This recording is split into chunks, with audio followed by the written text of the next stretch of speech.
legislation? Well, the Fugitive Slave Law of 1850 is one of the most contentious issues between North and South. It's part of the Compromise of 1850, which included some pro-Northern and some pro-Southern measures, and this was the most important pro-Southern part of the Compromise. Now, the right of Southerners to get back their fugitive slaves is in the Constitution, so there's no doubt about that. The Constitution would never have been ratified in the first place by the South if it didn't include a clause saying that these, doesn't use the word slave, it used persons held to labor, but everyone knew who they were talking about.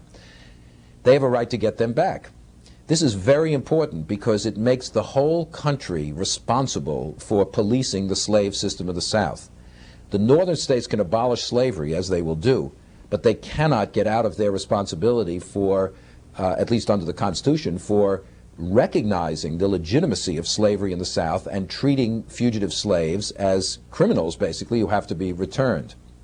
Now, but a lot of northern states eventually decide they don't want to do that, and in the 1840s they passed what are called these personal liberty laws, which recognize fugitive slaves as people who, for example, are entitled to a trial by jury or things like that. And that's why you get this Fugitive Slave Law of 1850, which makes it a responsibility of the federal government to go into northern communities and seize these fugitives.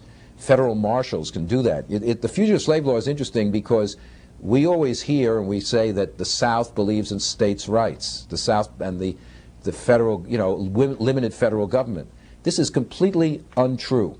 The South does not believe in states' rights. The South believes in slavery.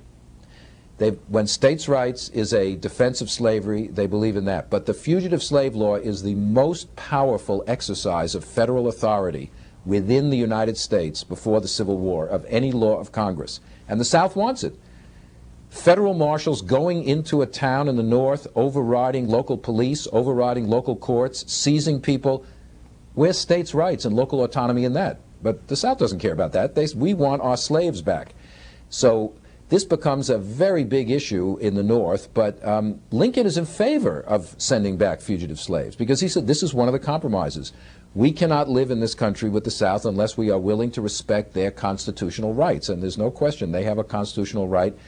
In one of his letters, famous letter to his friend Joshua Speed, he says, "I confess I hate to see these poor fugitives hunted down, but I bite my lip and keep silent." Why does he keep silent? Because he wants to maintain the Union. He wants to maintain the union of North and South, and he knows without the sending back of fugitive slaves, the South will not be a permanent part of the Union.